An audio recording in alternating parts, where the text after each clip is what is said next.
what you got planned? All right. Well, Jason, tell Uh-huh. everybody who you are and our background. What is our background? Because we have a very special story, Jason. Mm-hmm. Me and Well, Jason, for those our that background is don't know, my me and background here is white. Yours is brown and wood colored. okay.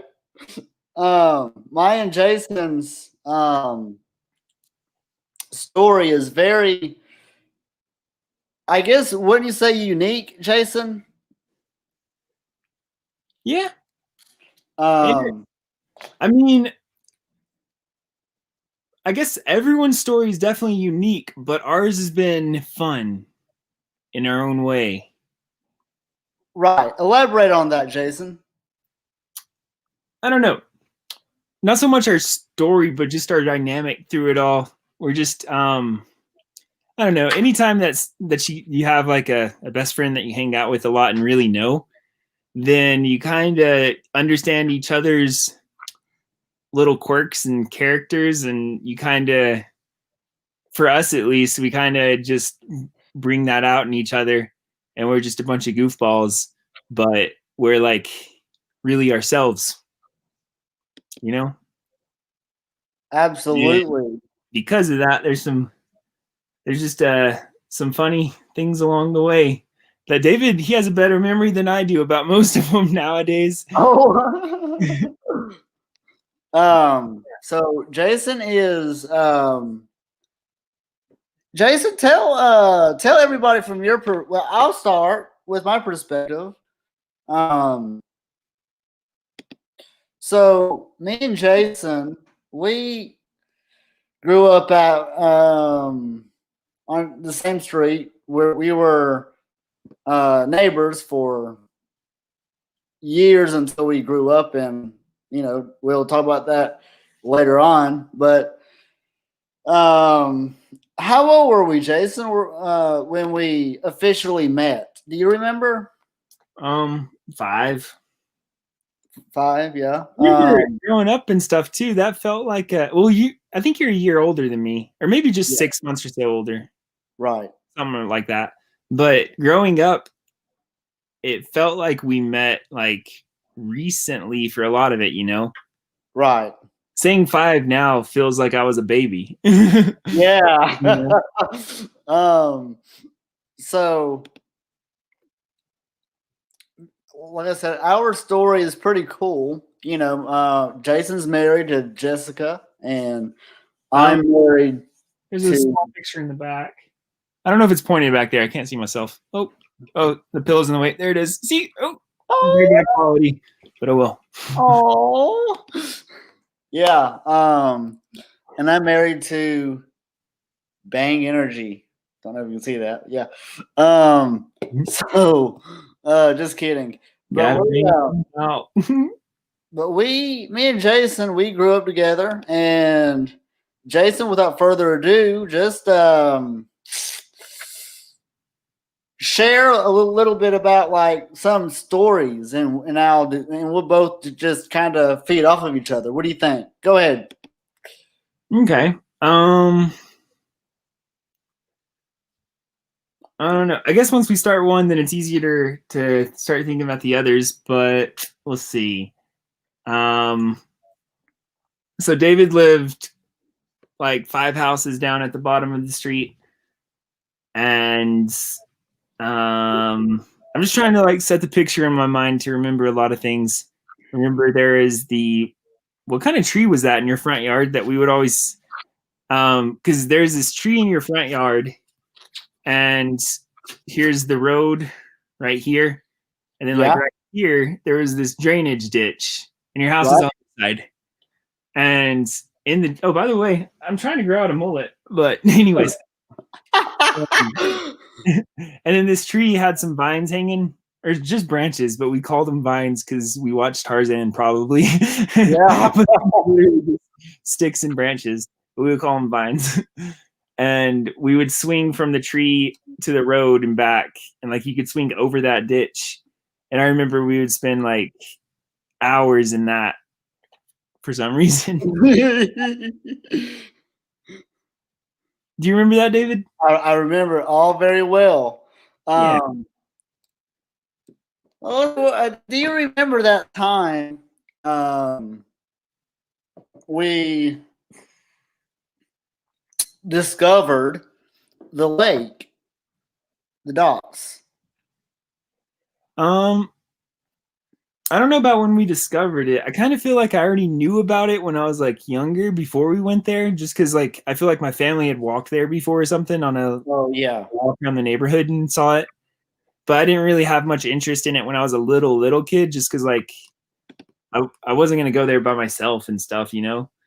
And then whenever we started getting older, like maybe we were like 7 or 8, maybe. Yeah. And we were more comfortable with walking around the street, like to different streets and stuff. That's whenever I really got interested in it, and it wasn't just a random spot, but we started going there a lot. And I remember in that phase too, that's whenever you were getting into GoProing. And well, no, even before the GoPros, there were like other brands even before GoPro came out. And I remember you would always, you had a little camera and you would record things and just like this. And we would goof off and stuff. Nothing's changed, Jayson. You're right. Whoa. Tell the story about that time you dropped your phone in the lake. Oh my gosh. I forgot about that one. Yeah, so me and Jayson, we were out. We were probably a little bit older. We were what, maybe teens? Probably like 13. Yeah. Well, I got a flip phone. It was what, Jayson? Kind of new, right? Well, I put. It was an iPhone. No, it wasn't an iPhone, right? It was a flip phone. No, yeah. no, it was a flip phone. Yeah. Okay. Oh, was it like those really durable flip phones, like what your dad would have? Yep. And they were waterproof. Yeah. But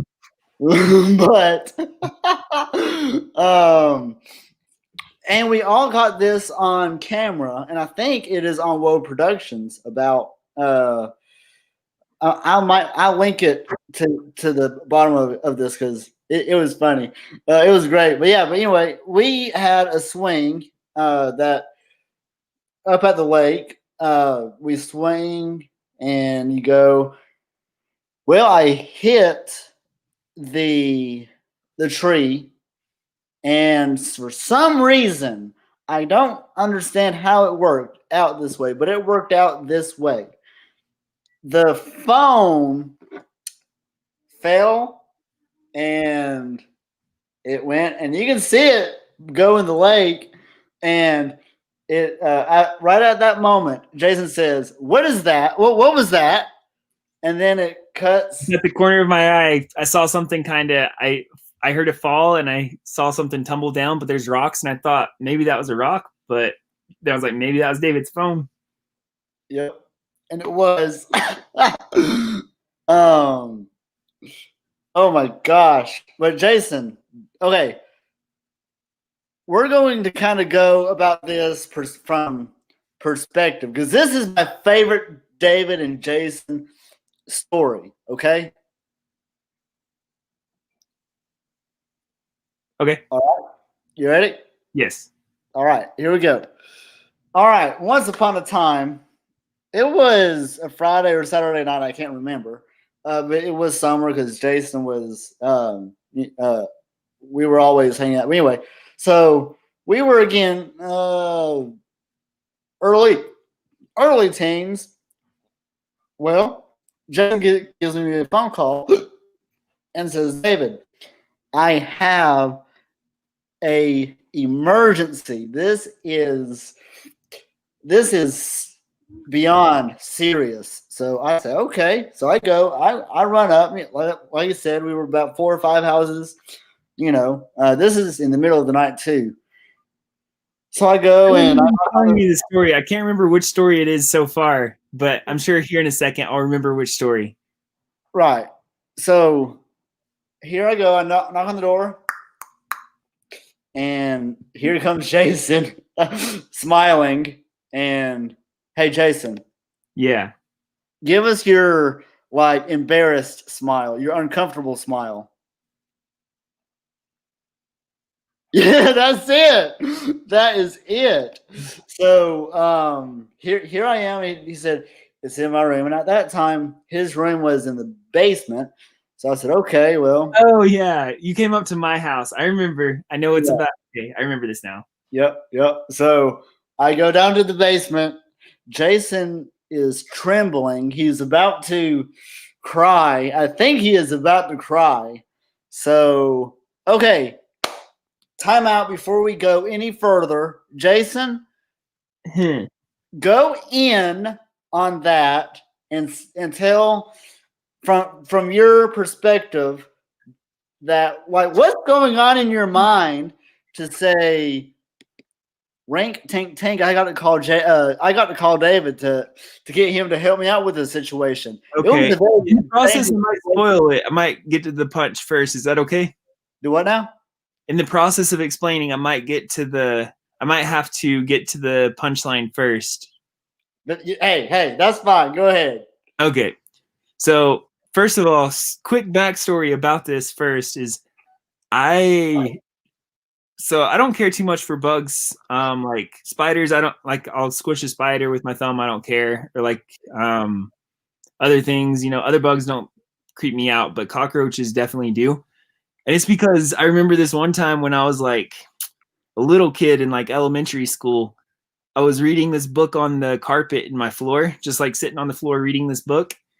And I just remember like I was so focused on that book, and then all of a sudden, I saw this cockroach crawling right along my line of reading, and it just freaked me out. And yeah, just because it was such like a big surprise, it freaked me out. And then sometime really close to right after when that happened, like maybe a few days later or something, also in my room, I was walking out of my room, and from the top of my dresser next to the door, a cockroach like jumped. And in Alabama we have big cockroaches, and they do this like flutter thing, and Yes, they they make do. that noise like, and it hit me in my face. And from those two experiences being so close together, I'm scarred for life about cockroaches. Any other bug I'm fine, but I'm just super creeped out about cockroaches now. And yeah, so sometimes there'll be like, and these are like, they're called out west, they're called water bugs. They're just big outside cockroaches. It's not like the little tiny German cockroaches, but they're the big ones that like start crawling around more after it rains around the leaves and stuff. So the really big ones. But whenever I turned like 12 or something, I moved in the basement, and I loved it because it was a bigger room. And Lauren, my older sister, didn't want it because she was scared. So the only downside of having that bigger room in the basement is there were more bugs. And occasionally I would find cockroaches upside down, kind of like playing possum. And, sometimes I could pick them up with a tissue. Other times when I would try, I would see that they're just like playing dead or something. And then they'll try to like scurry away or like get out as soon as I try to pick them up. So I hated the whole process of cleaning up cockroaches. So that night, getting into my room, winding down. I don't want to. I don't want to. I don't want And to have to. also, we stayed up late back in those days. Huh? We stayed up late back in those days. Oh yeah, especially during the summer. Mm-hmm. Continue. Yep.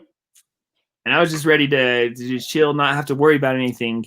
And then, lo and behold, the worst possible thing to see at that time and place: giant dead cockroach, upside down, belly up.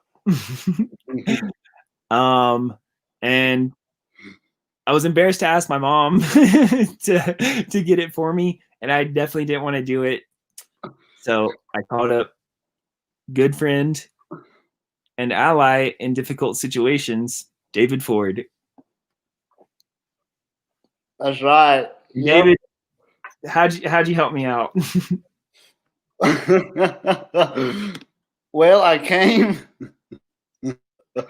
and and I looked, and Jayson said, "David, you got to help me out." I said, "I don't think I can, Jayson." And Jayson said, "I'm allergic." I think I did say that. And I said, "I'm allergic too." And then, who would be allergic to cockroaches? do what now? It's funny that I said that I was allergic to cockroaches. So, but off camera, I did the heroic thing, and I got the cockroach up with a broom and a dustpan. You can say that on camera. You deserve it. So yeah. Golly, Jayson, what else was there that we did? The 4th of July. I helped you throw your shoulder out of place. Oh yeah, go ahead. Talk about that. Sure? It's long. That's not really. So again, at the lake, the same one that David's phone fell into. Yep. This was probably after the phone fell in. So we would always have fun swinging on the swing and stuff. And then it was the McGuffies that live across the street from David. This family with 3 boys, and they were older than us. At least 2 of them were. So they built they nailed some 2x4s as a ladder going up the tree, and built a pretty sturdy little platform, really high up though, like really high up, because this is a tree right next to a lake. It's an oak tree. It's a huge oak tree, but I'd probably say about 3 stories high. Probably so, yes. I mean, okay, like jumping from a bridge in the middle of a lake, like where there's nothing below you. No joke. Like right on the edge. So it's pretty, it was pretty nerve-wracking. But I remember my first time doing it, just because I was so nervous in the whole process of me jumping from the top platform, or first climbing up and shimmying around the tree and then jumping from the platform into the water. Like I was so nervous at first, and then after I did it and just felt those butterflies, and it was so much fun. And I did it like 100 more times that day. And I was all excited just because I had so much fun, and I wanted David to experience it. So I went down to David's house that morning in summer and wanting to do something on the wild side. I convinced David's mom that I told David's mom that we're going to the lake, just because I wasn't going to lie to her, but I already knew that David's mom doesn't like David going to the lake. Yeah. Because it is dangerous, and she was right. But yeah, I told her that it's okay and we'd be safe and stuff. And did you bring a bathing suit, or did you use your own shorts? Can't remember. I think it was just my own shorts. Yeah, I think gym shorts. Yeah. Which, thinking back now, maybe that's because you didn't want your mom to know that we were swimming. But and then we got there, and I showed David the platform, and I jumped from it, and I showed him how fun it was. And I said, "You should try it." And David right away was just like, no, I'm fine. And he looked perfectly fine, and like he was having a fun time where he was without jumping from the platform. Yeah. He was still having a great time. But me being hard-headed, I said, I used all my energies to convince him otherwise. And how did I do that? Jayson, you just kept on begging and begging and begging. And I said, okay. So I got up the ladder, and I got to where the platform was. And I called down to Jayson. I said, I can't do this, Jayson. I can't do this. Isn't that right, Jayson? Yep. And But you're already up there. yeah, I was already up there, but And it's yeah. I mean, it's in my head I was thinking that it's kind of harder to go back around and shimmy around the tree to get down. Kind of like, it's sometimes easier to rock climb up, but then like rock climbing down where you can't see your feet below you that well, it's like more complicated. right. But still, you probably could have. But then I was just like, okay, he's up there. I have to get him to do it now. Yep. Now, what did you do, Jason? I gave you a pep talk for an hour. You did. What did I tell you? I can't remember what you told me. I don't know. I think I just repeated myself just a million times, just saying that it'll like it's scary now, but it's fun like once you jump and then you realize like that it wasn't that scary. And then once you jump, it's like just the feeling of the butterflies and everything, and you don't have to worry about like anything underneath the water. You just jump in and it's not that. I remember you asked him like a million times, is it cold? That's about right. Yeah, I think that's the main thing is you didn't want to jump in a cold lake because it's a really deep lake, so it is like always cold, even in 100-degree weather. It's really cold. Yes. Because it's like it sits right in between these two, not quite mountains, but more like hills, and it's just like super deep right in between the two hills. Right. So pretty cold, but I kept on talking you through, kept on repeating myself that it'll be fun and it's not cold, even though it was cold. Yeah. And then what went through your mind right before you jumped? I said, I'm going to jump now, Jason. And I jumped and I landed just fine the first time. Do you remember that, Jason? No, I thought this was the first time that it happened. No. The first time I jumped, I said, okay, that's fun. So I did it again. Okay. Remember? I don't, but the second I time. do know that you have a better memory than I do, though. So Right. But the second time it happened, that's when it happened. Now, Jason, what was going through your mind when my shoulder was out of socket? So you came out of the water and you must have dried off. No, I think it was your first time because I remember thinking because you were making that face that you make when you're in pain. Sometimes, or at least when you were a kid, you would make this face a lot more like something like that. Oh, buddy. Like you would make that kid when you're in pain. And I saw that. And at first I was like, oh, shoot, it must be really cold for him. And that's why I think it was the first time you jumped in, because I remember thinking like maybe he's having this reaction because it's so cold for him. Maybe. So that's what I was thinking at first, and I was just like, okay, like he just needs to swim over, and then you're like, I can't swim or something. No, you didn't say I can't swim. You said I don't know. You said like something that you were in pain or something like that. Maybe you said you can't swim because you couldn't. I mean, you could, you did, but it was clear too. So I was still confused about like what was going on and like whether you were serious or pulling my leg or something. Yeah, that's the thing. Yes. I was like, what do you mean? Because like you were just like floating in the water. It didn't look like anything was wrong. And then you're like trying to swim, and I saw that like one arm wasn't moving at all, and he said, my shoulder, and you just kept on saying my shoulder. And then I got a glimpse, and your shoulder was like sticking up like this, and there's a little dent right there where it was popped out of place. And because there's a dent like right there, I knew, oh, his shoulder.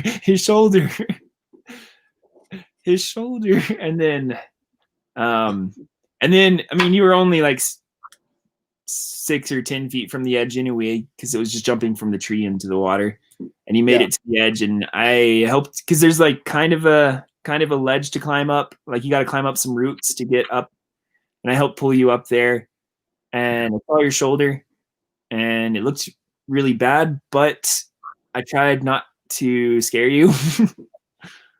And oh yeah, and I told you that about like the story where my thumb had recently been popped out of place while I was playing basketball, because that had happened like a couple weeks before that with David. And I told him that I don't know if I think it was my mom. Yeah, my mom. She literally just pulled it back and put my thumb back into socket. And I was thinking like, well, like it was in a lot of pain before, and then right whenever she did that, like it hurt for a split second, and then it wasn't hurting anymore because it was back in place and it wasn't pulling on those tendons and stuff like that. Right. Yes. So I explained that to you, but you're like, no.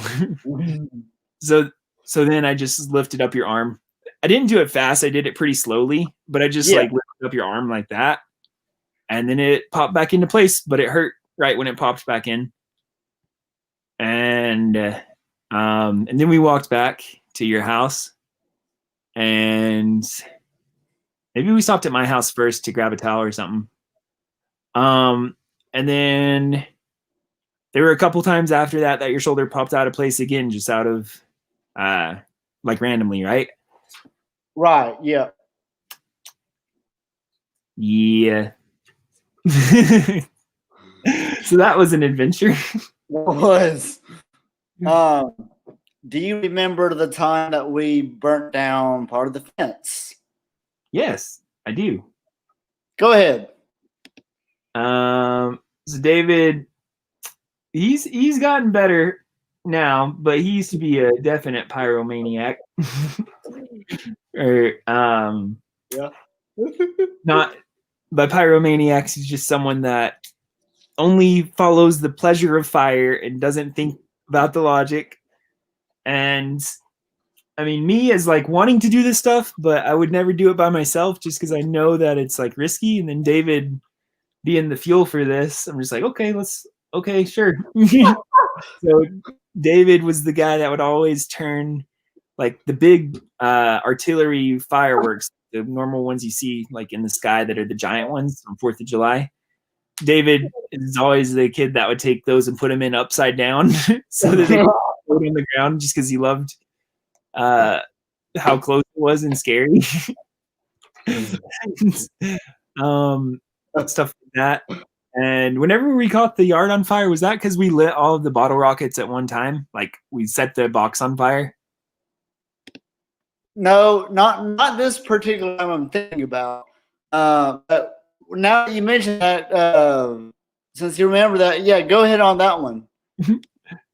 Yeah, I remember. I mean, there's only so much stuff you can do with fireworks. So every time you have a new idea, you have to do it, you know? So we were playing around with little bottle rockets, and we noticed that if you set two next to each other, whenever the first one goes off, it can light the second one if you put the fuse in the right place, and then there's a delay and the second one will go off, and you can kind of like make a chain like that. And then we went to the box of fireworks and like lit one, and then it went off, and then it like lit two, and then it kept on going until it was like lighting 10 at a time, and it was going off too quick for me and David to pick it up and put it out or anything. Yeah. And it was shooting across the yard and had little fire, like the grass would burn in like little circles in a couple different spots, but I don't think it spread to a fence or anything. Right. Yeah, but it was scary. Well, this time that in particular that I'm thinking about is a time when me and Jayson were. Do you remember this, Jayson? We were watching Tremors Part 3, and we were counting the cuss words. Do you remember that? We were what? We were watching the third Tremors movie, and we were both counting the cuss words. Do you remember that? Oh my gosh, yeah, I do. And Jayson, me and Jayson got up for something. I can't remember, but do you remember the 2 bags of trash that we always have for the trash can? And then there's for the fire pit that we had outside. Yep. So Jason disappears for a second and goes outside and puts the trash on the trash pot on the fire pit. Came in, we resumed the movie. Yeah, and that must be for like just paper stuff, like paper plates. Yes, Things like yes. that. Yep. But all of a sudden, no warning, there was a boom. And me and Jason, Yes, but I know the climax of it, but I don't remember all the details. right.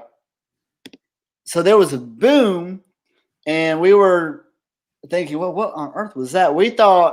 I thought it was Mr. Wilder, the guy that lived behind us, shooting a rabbit or something, because it wasn't late by no means. But so here is the climax time. Jason goes up to get a drink. Do you remember what happens? I don't. Well, Jason goes and gets his drink, and he says, David, your fence is on fire. And I thought he was kidding, so I said, no way. So there we go. There we have it. I'm going, and I look, and Jason was right. The whole fence was blazing. Am I overreacting, or was it blazing, Jason? Like the fence was gone. Yeah, it was on the right side. Like if you're looking out your back door, it's to the right, right? Yeah, yeah, Yep, I remember that. yep. And go ahead, Jason. This I is the don't climax. I just remember seeing it burning and your neighbors too. I forgot their names, but on that side of the fence, I remember they were outside and about to get your parents to make sure that someone knows that the fence is on fire. Yeah. And Do you remember how we got it out? oh, was it bowls or? Well, I remember turning on the sink in your kitchen. Yeah. Yes. So the way it happened was we were trying to figure out get the hose. Well, the hose wasn't long enough, and that's where we got what, Jason? Bowls and We got holes. bowls and pots and pans. Yep. Mm-hmm. And the floor is yours, Jason. I don't remember. I don't know. I feel like you remember it better than I do. Like once you say these things, I'm like, oh yeah, I remember that. But I just remember now. I remember having the idea of the bowls and um you were help. Was it just you and me that were running the bowls and throwing it on the fence? Yes. Yep. It worked, right? Do what? Did it work? It worked, right? Eventually, yes. Okay. Yes. Goodness me. So it was about that time we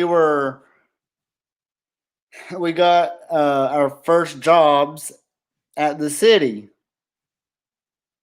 Yes. And me and Jason carpooled all that summer, and he ended up working with the city for how long? Was it just one summer or two?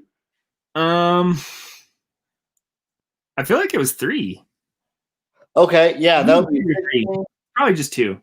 No, I think it was 3 because that was 17, 10th grade summer. Yeah, that's 10th grade summer. I worked there 11th grade summer, and then I worked there the summer after high school. Yep. All right. Now, tell about your mission and all the stories, and just a few stories. Just pick and choose some good ones from Brazil. Jason went on a 2-year mission trip to Brazil. Go ahead, Jason. Yeah. There's this one time that we were living in this on the first floor of this little apartment, and it's like a 4 It's like a 4 apartment. Maybe that's called a quadplex. I think that's the actual word. Yeah. Um, even though there's like it's really small, but no one has like glass windows or things like that. They're just bars, and like the doors, like they're just barred doors or a wooden door. But there's like lots of holes and stuff because you want to make sure that it's ventilated because it's really hot there and no one has air conditioning. And I remember this one day, I woke up and there was a giant lizard in the kitchen. When I say giant lizard, it was about this long. Oh, wow. In the kitchen. And once me and my friend were trying to get it out, it was just basically getting scareder and scareder and like running away. And you know how animals are whenever you try to get them out, they're trying to escape, but they're just like in a corner and they can't like leave. Yeah. So they're like trying to run the wrong way. So like we tried directing it to the door, we tried everything. And then we had this idea to use, because we just gotten a fan, we still had the box from it. So we're like, maybe if we can trap it in the box, then we can carry it outside and release it. So we, this thing was, because it was so big, it had pretty big claws too. So it was a little intimidating. And it was just like this big bright green thing. I don't even know what lizard it is. Yeah. So we like got the plan. I was gonna hold the box, and the other guy was gonna try to direct it in the box, like with the broom. And it was already in the corner, which was helpful too. So we were pretty scared. We went in there. I placed the box. I was supposed to hold the box, but as he was directing it in, I like let go of the box because I didn't want it to like jump on me or something. So I let go of the box as he was like sweeping it in, and then it went in the box. And then it was great. And then I remember like me and him were like, okay, it's in the box. Like we need to shut it before it runs out. But we were both looking at each other like, are you going to shut it? So then I shut the box, and, like ran over there and just like shut it as quick as I could. And I could hear it like rattling around in the fan box. And it's like, oh gosh, we japped a freaking dinosaur in here. What do we do? So then we picked it up, and it was just weird because like you could feel how heavy it was. And we brought it outside to like the weeds, and then just opened it up, and it wouldn't leave for a second. And it felt like, like National Geographic documentaries, whenever they have to like tranquilize a tiger because they have to take a blood sample or something. Yeah. And then they're trying to release it whenever it's waking up. It felt like that because it was just like, it didn't want to leave at first. And then whenever it finally did, it just darted off. Right. Mm-hmm. That was one story.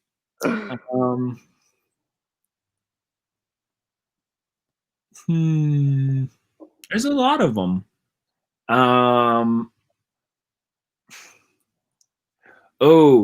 This one time, because we didn't have a car or bicycles because people would steal those, so we had to walk everywhere we went. And we were walking to this one meeting that was about like an hour and a half walk. And it was in the middle of the day, so really hot. So basically, you just get into this mode where you're just a zombie, and you just keep putting one foot after the other. And you don't really know how much time has passed unless you look at your watch because you're just in a zombie mode and you're not even thinking because you're too hot to think. Yeah. And so we're both in this zombie mode, just walking, just like too exhausted to even think or talk because it's just draining whenever it's that hot. But then all of a sudden, this little tiny motorcycle passes with 2 men on it, and the one on the back, and like it passes by going really fast right next to us on the road. And we're on like this little side road, and the motorcycle's like wobbling, and they're probably going like 70 miles per hour, which is they're probably going like 60 or 50 actually. But it's a really small motorcycle, like half the size of a normal one. So like probably can barely even carry the weight of 2 men. Like you can tell because like just imagine the shocks are all the way down and like barely carrying them. But like it's wobbling, and the guy in the back's just like looking back, not at us. Like I can tell he's not looking at us. He doesn't even notice us, but he's looking back like super frantic. And me and my friend are just like, what? Just like kind of like surprised, like, what's going on?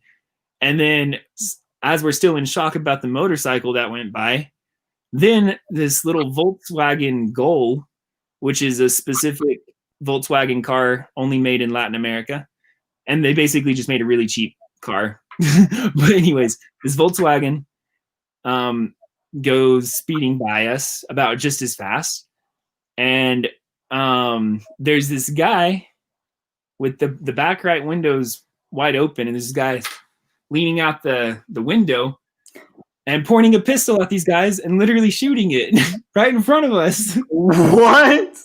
Yeah. like a shot was literally, like, he probably shot 3 or 4 times, but a shot was fired like right in front of us too. And then the motorcycle is like losing control, and they can tell that they're not as fast as this car is. So then they just stop. So rather than like actually getting shot, I guess is what they were thinking. So the guys on the motorcycle just stop. And I'm sure it was something like they were trying to run away from like somebody that they owed money to for a drug trade or something like that. I'm sure it was something related to that. Like, these definitely weren't just innocent bystanders, you know? Right, yeah. Yeah. So like, that's why like I wasn't too nervous, because it's not like I did anything to them. They were after them, and you could tell that they were after them for something that they did. So like that's why I wasn't that nervous, as long as I didn't like accidentally get shot with a stray bullet. So these guys, the motorcycle's like wobbling, they almost completely lose control. So then the guy just, you can tell he just kind of decides just to give up, and he comes to a stop, and the car pulls up right next to them. And then 2 guys get out. I forget from which side of the car, but 2 guys get out and just shove them into the back seat of the car and then shut the door and then just leave. And the motorcycle is just sitting there, still running. Wow. Yeah. Crazy. Yeah, there's a ton of them. There's some funny ones, some scary ones, some spiritual ones. Yeah. Cool. Well, after your mission, I remember getting to your house, and we were like little 12-year-old girls. We were so happy, weren't we, Jayson? Yeah. I was so happy too, because on my mission, because it was a mission for the Church of Jesus Christ of Latter-day Saints. So those are pretty strict missions as far as you're completely focused the whole time on missionary work. Oh yeah. It's nice to be super focused on something. Yeah. But I wasn't able to like watch normal movies for 2 years just because I didn't have time to anyway. Yeah. I wasn't able to like go swimming or shoot fireworks, things like that. So I had missed all these fun activities, and now that I wasn't on my mission anymore, everything was just that much more exciting too. So David was excited, and his family, first of all, but I was also super excited to just be back, just to have a McDonald's burger. Yeah. Yeah.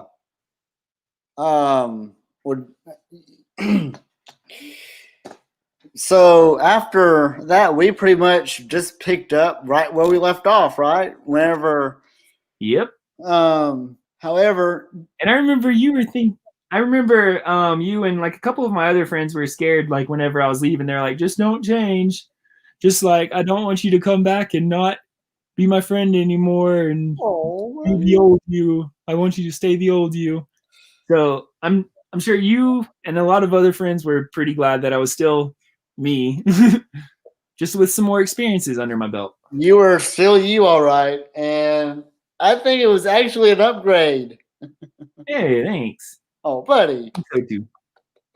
Yeah, I recommend it. It's any mission trip, you know. It's going to be harder than normal life, but it's for a good purpose, and you learn a lot of wisdom on the way. Yeah, it's definitely an upgrade. Thanks for saying that, David. Absolutely. And after your mission, you went to where was it? It was California. And where else? You went somewhere else, didn't you? I went. Oh yeah, Nashville, which isn't that far. So, you were with a company called Active. What? Explain Active. Yeah. So after my mission, I went to college here in Idaho, where I'm still at, and I have summers off, and I want like I was looking for something to make as much money as possible during the summers, so I wouldn't have to work during the school year, which I'm not doing active anymore, and that's why I'm working and doing school right now. Yeah. But anyways, active it. So it's a pest control company for like spraying houses down, and you can sell contracts like knocking door to door, which is really hard. But they Right. give you pretty good money as long as you make sales. Like you don't get paid anything hourly, but you get paid just commission. Yeah. And in my mind, after, especially right after having coming back from a 2-year mission where all I did was just talk to random people that I didn't know at all. And I had to, like every day for 2 years, I was super comfortable with that. So I was like, this should be easy, which it was hard, but it was definitely easier than most people because of that experience that I had. But yeah, so with that, they have locations in like all the main cities in the United States. So they let me pretty much just choose which main city I go to each summer. And out of the 4 summers, I spent, so like each summer was for about 5 months actually, because the way that school works here is different. Yeah. It was like 5-month long summers. So the very first summer, I went to Nashville, and that was pretty close. That was great, but I already kind of knew Nashville. And then the next summer came around, and I was like, okay, I made enough money to want to do it again. Like, it's better than like a fast food or any hourly job, at least. I want to try something different though. I don't really know the West Coast that well. Why not California? So I just chose California at random and lived right in the middle of Orange City in Orange County, California. And the only thing I knew about it is that my sister watched this show called Orange County on television. I don't know about the show, but I got there and it was just way different. And the beaches were not anything like Alabama beaches. Like bigger waves, colder water, a lot more people on the beaches and a lot more weirdos, but I loved it just because it was so much funny stuff to witness. I mean, not saying that I like agree with everyone's political idea, just yeah. the diversity of the thought there and the creativity and the funny people. So it was a great summer. And then the next summer I was like, I'm going to go back there again. So I did. Right. So I went to California 2 years. And then I'm like, so it was like a total of about 10 months in Orange County. And then I thought, well, I feel like I know that area pretty well now. I want to choose a different area. I'm like, where could I go? And then New York. I've never been there, and it's on the other side of the country. So then the next summer for 5 months, I went to New York. So Long Island, which is like where you think of Brooklyn and all that stuff. I was on Long Island, but probably like 30 minutes inland of the island from Brooklyn. Which if you, like the farther inland you go, the more and more like residential homes you kind of see. Yeah. So, like where I was at, like, yeah, there was still kind of like the brick apartment buildings, like Hey Arnold, like that kind of area. Yeah. And then the farther up, and then there were still some houses, but like their yards were like the size of a bedroom, like really small areas. And then the yards just get bigger and bigger the farther away from New York City you go. And I just knocked door to door there, and it was great. And the people were the coolest thing because like right when I got there, yeah, New Yorkers seem like really cold and like loud, and they can be really rude if they don't agree. But I came to learn that they're really family based, and that probably has a lot to do with the Italian culture all in New York. So they'll do anything for family, even though they might seem like these like crazy, like angry people. They're like, they'll defend their family with their life and their friends. And And then as soon as you make friends with them, then you're basically family with them. So they're kind of like M&Ms, like they're hard on the outside and super sweet on the inside, and like sweeter than most people on the inside. So I came to really appreciate that about New Yorkers, and it was easy to not get offended, having learned that. Like after a month and starting to understand the type of culture there and how people work, I never got offended there anymore. Like even if I knocked on a door and someone cussed me out, I knew they didn't even mean it. Like that's just what they do. And it's like it's kind of funny to them sometimes, you know. So then I just like kind of literally give them the same attitude back, like kind of with like a half joking attitude too, but like literally like just not cuss them out, but just like act kind of like hard right back. And then instantly there's like, this guy's funny, and then they like me. It's kind of cool. And there are so many good places to eat because there's like all these people that like literally just moved from their home country of like India, Mexico. Yeah. So there are a lot of really good places to eat and good restaurants because, you know, after like a lot of immigrants move here, it's hard to find a job, but Americans love diversity of food. So a lot of them, it's easier just to open a restaurant. Yes, we do. So after Active, you came home, back again, and last year you actually stayed for what, about 6 months? Was it?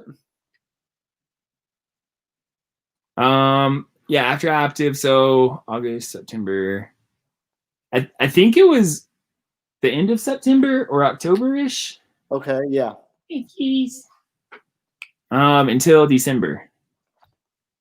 Yeah. And I just took classes online. I just wanted to spend like a couple months at home just because I haven't been home for a long time in a while. Yeah. This time last year, I was there in Alabama. Yep. And me and David got to hang out a lot then. We watched a lot of movies, Star Wars. Yeah. Shot some fireworks. It was nice to have that little window of time to reconnect. Absolutely. And Jayson actually has a and we'll end on this one. I got to run here in a little bit, but Jayson has had an alien encounter. Oh yeah. A encounter, well, not an encounter, but an idea and a theory thing that I saw on Bigfoot. So Jayson, that was Mamaw's idea. Oh, that's right. But go ahead, Jayson. I think I still have the note of the day that I saw the UFO thing. I'm trying to find it here. I don't know. It'd probably be hard to find, but I still have the note somewhere in here. But basically, here in the city I'm at, there's not too much to do, but behind the movie theater, there is a train that's parked there. So sometimes it's fun to climb up on top of that train. What is it? Fat Cats? Fat Cats? Yeah, that is the name of the movie theater. See, you told you have a better memory than I do. So yeah, this one night I climbed on top of this train, and there's someone else that was with me too who saw the UFO as well. But we climbed on top of the train, and the stars were like super bright. So we were looking at the stars for a minute, and then we saw some shooting stars, and then there was this unidentified flying object, because that's what it was. It was unidentified. I don't know what it was. Yeah. That flew, but it was completely silent, and it flew like right over us, and it had a light glow, kind of like a bluish glow to it. But I couldn't see like the actual shape of the vehicle. It was more of just the lights and the shape of the lights, and like you could kind of see like the glow of the vehicle from from where the lights were, but you couldn't see like the entire vehicle so well. But you could see like some of it, and it went by pretty quick. So basically like a fast flying bird, kind of what it kind of seemed like. But it was like the size of a bus, roughly. It's hard to know exactly how big it was, because like if you look at a plane, and you've never seen a plane before, like it's hard to guess how big a plane is that far away, you know? Yeah. It seemed like it was like close enough to where it was maybe so like a low cloud, but like a little bit below, like a really low cloud, like a really, really low cloud. So a little bit below that. And it seemed like it was about the size of a bus. And there were some clouds, so I was kind of able to tell based off the clouds sort of how high up it was. But it just went by just like maybe like 2.5 seconds. Right. And from like this field, like this, that's from my field of vision, like without even really turning my head that much. Right. And again, it made like no noise. It didn't turn at all. It was just a straight, super smooth, fast, just. And I was like, what? Did you see that? And the other person saw it too. So I was like, okay, at least I'm not crazy. And it's definitely like, we both know that we definitely saw something that wasn't a normal airplane. There's no noise. It was flying a lot closer. It seemed like it was a lot closer at least, but yeah. Well, let's end it on this, Jayson. What makes, okay, 23 years of friendship and of being best friends, actually, literally. Many people do not make it this far with their best friends from growing up. Jayson, how did we make it this far? I mean, it takes effort for both of us, but definitely you. You're really good at calling. And I'm not the best at calling and keeping in touch with people. And, that's all that that's my main advice, is to just make sure that you stay in touch with people. Because if you were friends in the past, you're always the same person. You're going to be friends forever as long as you interact with that person. So why not interact with that person? And it just builds and builds. Right. Mm-hmm. Well, that's Jayson, guys. Jayson, do you have any anything left to say? My art.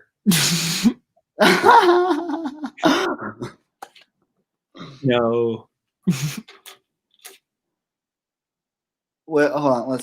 We have a phrase that we say. We have a lot of phrases, so I'm not sure which one we're about to say. Rank, tank, tank. And a happy Carmichael. And a happy Carmichael. And what are some of the others, Jayson? The